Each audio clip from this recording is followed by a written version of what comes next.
गांव की बहू और शहरी बहू के लंबे बाल। पड़ोस की कुछ औरतें आशा के दरवाजे पर खड़ी होती हैं और बस से शादी में गए सभी बाराती उतरते हैं जो नई बहू के बालों की काफी तारीफ कर रहे होते हैं। शांति बहन, तुम्हारी बड़ी बहू तो अब जेठानी बन गई है। वैसे तुम्हारी छोटी बहू तो शहरी है, सुना पढ़ी लिखी और बाल बहुत बड़े हैं। अब तो तुम्हारी शहरी बहू तुम्हारी गांव वाली बहू को दबा के रखेगी। बहन, लंबे बाल छोटे बाल से क्या ही फर्क पड़ता है, इंसान के गुण देखे जाते हैं। देख लो बड़ी बहू, तुम्हारी देवरानी हर चीज में तुमसे अच्छी है, कहीं वो तुम्हें नचा के ना रखे। ऐसा बिल्कुल नहीं है आंटी, मेरी छोटी भाभी का स्वभाव बहुत अच्छा है। कुछ पड़ोसी और घर के लोग घर के बाहर बहू बेटे का इंतजार कर रहे होते हैं। तभी रवि गाड़ी में अपनी बीवी के साथ आता है और शांति अपने बहू बेटे का गृह प्रवेश करवाती है, जहां घर आई औरतें नेहा के घुटनों से लंबी उसकी चोटी देखकर बोलती हैं, बहू, हमारे पूरे मोहल्ले में तेरी जेठानी के बाल सबसे लंबे और सुंदर थे। हमने कभी सोचा नहीं था कि निशा बहू को कोई टक्कर दे पाएगा, पर तूने आकर निशा बहू को भी टक्कर दे दिया। अब तेरे बाल सबसे लंबे हैं। नेहा की तारीफ सुनकर निशा का मुंह बन जाता है। काजल अपनी भाभी कमरे में ले जाती है। भाभी, कैसा लगा आपको आपका कमरा? मैंने सजाया है। हाँ, बहुत अच्छा है। अब जा, हमें आराम करने दे। भैया, आप तो थके ही रहते। भाभी, आप अपना ख्याल रखना, कल आपकी पहली रसोई है।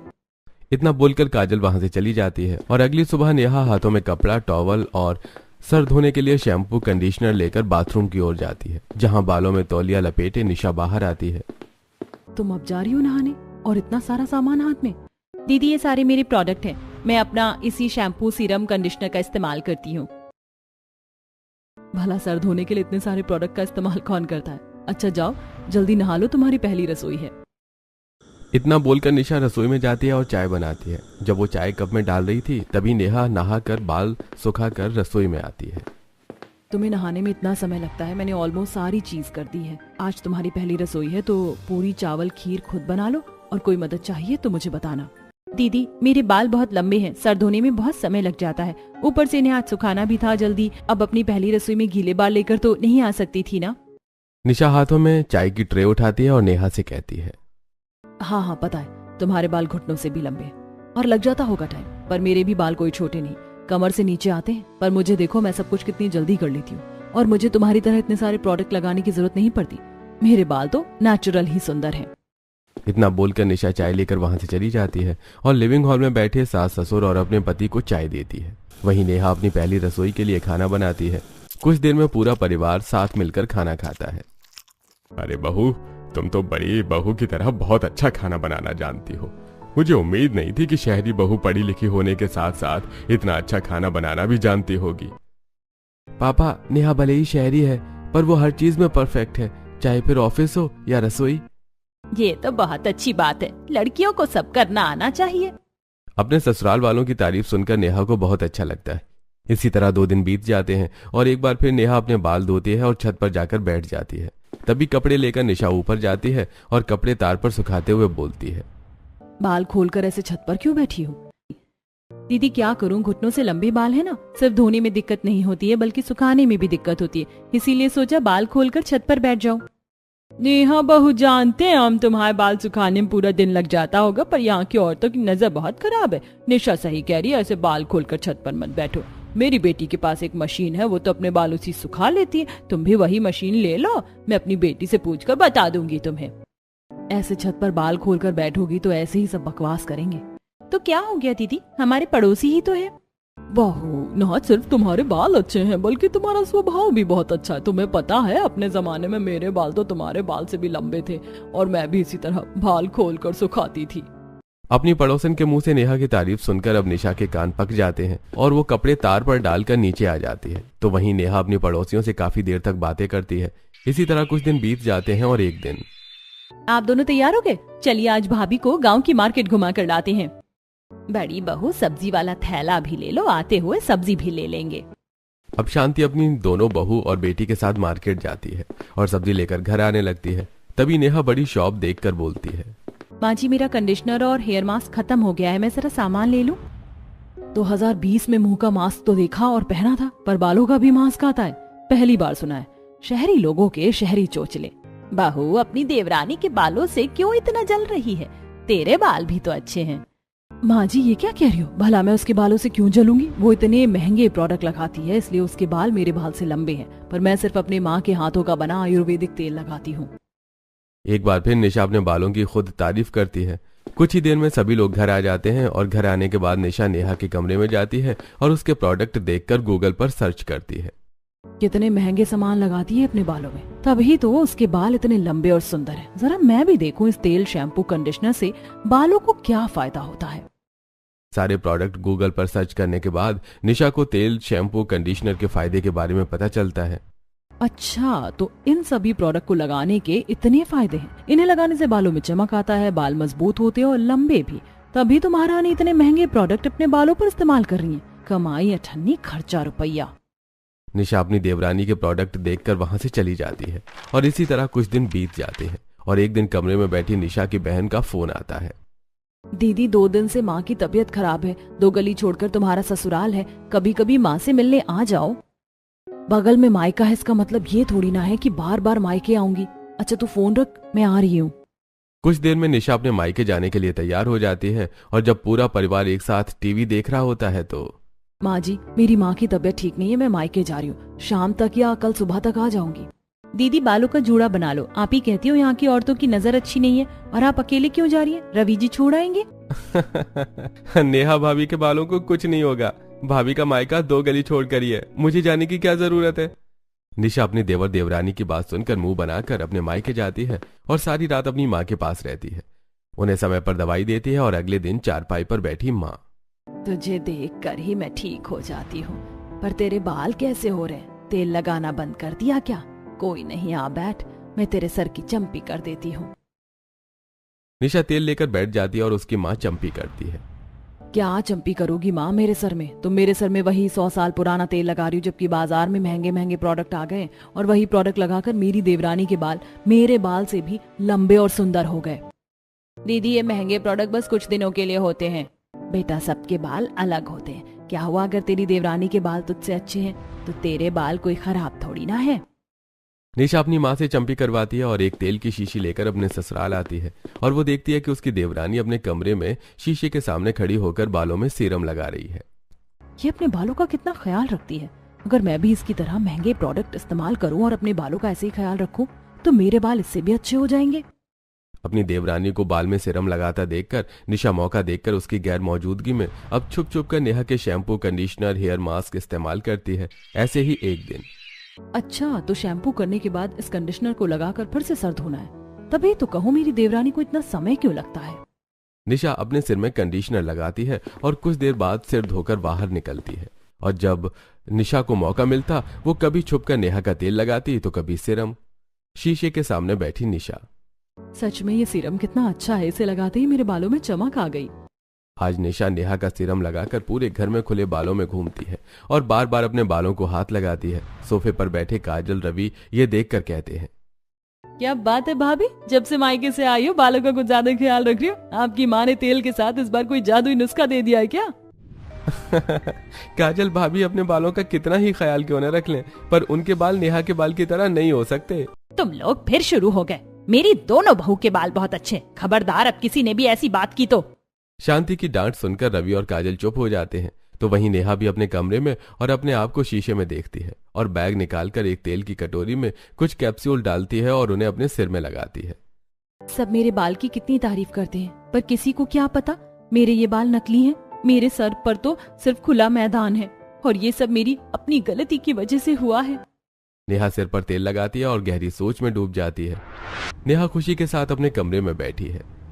यार नेहा तेरे बाल कितने लंबे और सुंदर है, हमारे तो बाल इतने छोटे हैं, फिर भी हम इसमें इतनी तरह की कटिंग करवा लेते हैं, रिबॉन्डिंग करवाते हैं और हेयर कलर करवाते हैं, पर तू है जो अपने बालों के साथ कोई छेड़खानी नहीं करती। कुछ दिनों में तेरी शादी हो जाएगी। रवि 1 महीने के लिए अपने गाँव गया है, कभी भी वो अपने घर वालों के साथ तेरा हाथ मांगने आ जाएगा। अभी भी मौका है, अपने बालों को और सुंदर बना। तो शायद सही बोल रही है, आखिर गाँव के लोगों को भी तो पता चले कि शहरी लड़कियों के बाल कैसे होते हैं। नेहा अपनी दोस्त की बातों में आकर उसके साथ सैलून जाती है और रिबॉन्डिंग के साथ हेयर कलर करवाती है। मैडम इसके साथ आपको कंडीशनर, शैम्पू, सीरम लिख कर दे रही हूँ, उन्हीं का इस्तेमाल करना, कोई दूसरे और प्रोडक्ट इस्तेमाल मत करना। कुछ देर में नेहा प्रोडक्ट लेने के लिए एक बड़ी सी दुकान पर जाती है और वो बिना एक्सपायरी डेट देखे अपने बालों के लिए महंगे प्रोडक्ट लेकर घर आती है। और घर जाकर 2 दिन बाद अपने सिर में वो तेल, शैम्पू, कंडीशनर, सीरम इस्तेमाल करती है और कंघी करते हुए उसके सारे बाल उसके हाथों में आ जाते हैं। माँ, मेरे बाल! तूने ऐसा कौन सा प्रोडक्ट लगा लिया जो रात भर में तेरे सारे बाल उड़ गए?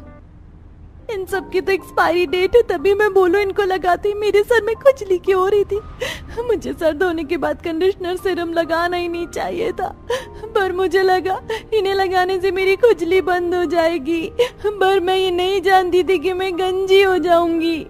नेहा अपना गंजा सिर देखकर रो रही होती है। तभी रवि का फोन आता है और वो नेहा की खुशखबरी सुनाता है, जिसे सुनकर नेहा और परेशान हो जाती है।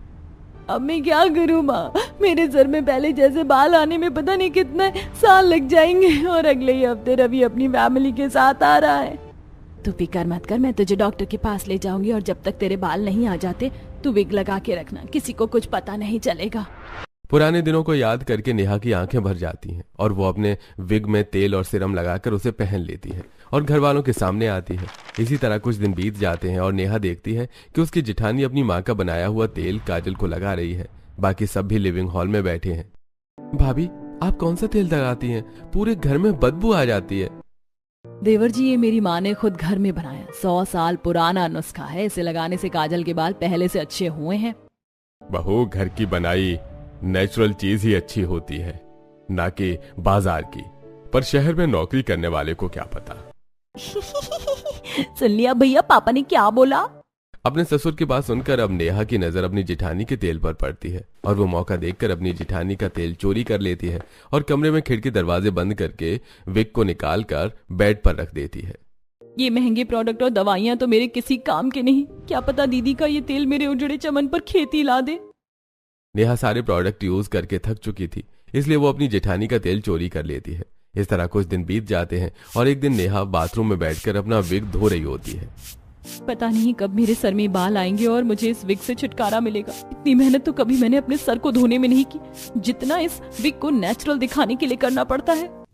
नेहा विग को अच्छे से शैम्पू करती है, कंडीशनर लगाती है और बाथरूम में उसे हैंगर पर सूखने के लिए रख देती है। तो वहीं बाहर से शांति जोर जोर से दरवाजा पीटती है। बहू, और कितना समय लगेगा तुझे नहाने में? सही बोलती है बड़ी बहू, तू बड़ा समय लगाती है। 10 मिनट और निकल रही हूँ। ये विग जल्दी सूखती क्यों नहीं है? गीली लगाऊंगी तो गिरने का डर है। अब कुछ ही देर में नेहा अपनी विग लगाकर बाहर आती है और कमरे में जाकर फिर से विग को निकालती है और उसे हैंगर पर टांगकर हेयर ड्रायर से सुखाने लगती है। इसी तरह कुछ दिन बीत जाते हैं और एक शाम जब पूरा परिवार एक साथ बैठा होता है तो माँ, भाभी, एक बहुत बड़ी खुशखबरी है। भैया ने भी मेरी तरह कंपनी स्विच कर ली है। अब वो भी हमारे साथ गांव में रहकर ही काम करेंगे। आज शाम तक भैया आ जाएंगे, तो क्यों ना हम सब कल बाहर पिकनिक पर चलें? हाँ, ये तो बहुत अच्छी बात है बेटा। अब मेरा पूरा परिवार एक साथ यहीं गांव में रहेगा। पूरा परिवार सुमित के आने से काफी खुश होता है। तो वहीं निशा पूरे घर में अपना तेल ढूंढ रही होती है। क्या हुआ भाभी? भैया के आने की खुशी में इतनी पागल हो गई कि अभी से ही भैया को घर में ढूंढ रही हो? तुम्हारे भैया के आने की खुशी मुझे बहुत है, पर मैं अपना तेल ढूंढ रही हूँ। वैसे मैंने माँ को बोला है कि वो एक और शीशी लेकर आ जाए, पर वो पुरानी शीशी कहाँ चली गई समझ नहीं आ रहा। निशा पूरे घर में अपना तेल ढूंढती है, पर उसे कहीं तेल नहीं मिलता। तो वहीं खाली समय में नेहा अपना विग निकाल कर रख देती है और सिर पर तेल लगाती है। शाम को सुमित घर आता है और अगले दिन पूरा परिवार पिकनिक पर जाने के लिए तैयार हो जाता है। मैं पहले ही थका हुआ हूँ, सोचा था एक दिन आराम करूंगा, पर यहाँ गाड़ी में सामान रख रहा हूँ और कितना सामान है। भैया पिकनिक मनाने जा रहे हैं, खाने पीने का सामान तो लेकर ही जाएंगे ना। कुछ ही देर में पूरा परिवार एक पिकनिक स्पॉट पर जाता है और वहाँ चादर बिछाकर खाने पीने का सामान निकाल लेते हैं। अब जैसे ही वो लोग खाना शुरू करते हैं, तेज आंधी तूफान चलने लगती है और धूल मिट्टी के साथ घास, कूड़े, पत्ते उड़ते हुए सभी के ऊपर आ जाते हैं। आज मैंने अपने बाल धोए थे, पर ये क्या देवरानी जी, आपके बाल में कितने सारे कूड़े, पत्ते, घास चिपक गए। ऐसा लग रहा है जैसे आपके नकली बाल हैं। आपके बाल से अच्छे तो मेरे बाल हैं। हाथ मारते ही साथ मेरे बाल तो पहले से ही झाड़ू और झाड़ू हो गए इस आंधी तूफान में। नेहा रवि को रोक पाती है, उससे पहले रवि नेहा के सिर के बालों से घास पत्ते खींचकर निकालता है, जिससे उसकी विग थोड़ी पीछे हो जाती है और उसके सिर के छोटे छोटे बाल दिखते हैं। रवि और निशा को नेहा पर शक होता है और नेहा जल्दी से घूम जाती है और अपना विग ठीक करती है। मौसम बिगड़ता जा रहा है, जल्दी से सामान गाड़ी में रखो और चलो। अब पूरा परिवार घर आता है और नेहा जल्दी अपने कमरे में जाती है। निशा अपनी देवरानी का पीछा करती है और खिड़की से देखती है कि नेहा ने अपना विग निकाल कर बेड पर रखा है और कंघे की मदद से विग में फंसा कूड़ा निकाल रही है और अपने सिर में अपनी जेठानी का तेल लगा रही है। नेहा का गंजा सिर देखकर निशा के होश उड़ जाते हैं और वो सभी को बुलाती है। अपनी जेठानी की आवाज सुनकर नेहा भी दरवाजा खोल देती है और सभी नेहा का गंजा सिर देखकर हैरान रह जाते हैं। भाभी, आपके सर पर तो कुछ समय पहले इतने लंबे घने बाल थे, फिर एकदम से आपका सर उजड़ा चमन कैसे हो गया? अब समझ में आया मुझे, अचानक से मेरा तेल कहाँ गायब हो गया था। तो तुम हो वो चोर, पर तुम्हें ये सब करने की क्या जरूरत थी नेहा? नेहा, तुम गंजी हो और इतने दिनों से विग लगाकर हमें धोखा दे रही थी। किसी और को न सही, कम से कम मुझे तो अपनी सच्चाई बता देती। बस करो तुम लोग, मुझे तुमसे ये उम्मीद नहीं थी। क्या हुआ अगर बहू गंजी है तो? अब क्या तुम लोग मेरी बहू को उसके बालों से पसंद करोगे? बहू, तू हमें सच बता, तूने हम सबसे झूठ क्यों बोला? जहाँ सभी नेहा का गंजा सिर देखकर उसका मजाक बना रहे होते हैं तो वहाँ सिर्फ शांति नेहा को समझती है और नेहा रोते हुए सारा सच बताती है। मुझे डर था कि कहीं आप लोग मेरा मजाक न बनाओ, ये रवि रिश्ता न तोड़ दे। जेठानी जी के इतने सुंदर लंबे बाल हैं, तो मैं आप सबके सामने गंजी कैसे घूम सकती थी? और जब मुझे पता चला कि इस तेल को लगाने से नंद जी के बाल पहले से अच्छे हुए, तो मैंने ये तेल चोरी कर लिया। और सच में ये तेल बहुत अच्छा है। इस तेल की मदद से मेरे बाल आना शुरू हो रहे। मैंने सोचा था आप लोगों को कभी पता नहीं चलने दूंगी कि मैं गंजी हूँ, और जब मेरे बाल आ जाएंगे तो एक दिन बाल कटवा कर आ जाऊंगी और आप लोगों से झूठ बोलूंगी कि मुझसे लंबे बाल नहीं संभल रहे। पर ऐसा दिन आने से पहले आप लोगों को मेरा सच पता चल गया। नेहा, मैं तुम्हारा मजाक नहीं बना रही थी, बस मैं यकीन नहीं कर पा रही थी जो मैंने देखा। तुम्हें ये विग लगाने की जरूरत नहीं है। देखना, मेरी माँ का तेल लगाने से तुम्हारे सर में फिर से पहले जैसे बाल आ जाएंगे। और बहू, तुम अकेली गंजी नहीं हो। एक समय था जब मैं भी जवानी में ही गंजा हो गया था, तब मैंने भी विग का सहारा लिया था। हम एक परिवार हैं और तुम्हारे साथ हैं। अपने ससुराल वालों का साथ पाकर नेहा को बहुत अच्छा लगता है, जिसके बाद नेहा घर में विग पहनना छोड़ देती है और निशा अपनी देवरानी के सिर की चंपी करती है। और एक साल में नेहा के बाल कंधे तक आ जाते हैं। और एक दिन दोनों देवरानी जेठानी मार्केट जाती हैं और नेहा के छोटे बाल देखकर उसकी पड़ोसन बोलती है, नेहा, बहुत तुम्हारी जेठानी ने जलन में आकर तुम्हारे सारे बाल काट दिए क्या? कहाँ तुम्हारे बाल घुटने से लंबे थे और अब कंधे तक? आंटी जी, ऐसा बिल्कुल नहीं है। आज जो मेरे कंधे तक बाल हैं, वो मेरी जेठानी की वजह से हैं, और मैंने अपने पुराने बालों को टाटा बाय बाय कर दिया है। चिंता मत करो आंटी जी, कुछ सालों में मेरी देवरानी के फिर से घुटने से लंबे बाल हो जाएंगे और उसके बाद फिर आप हमारे घर में आकर आग लगाने का काम कर सकती हैं।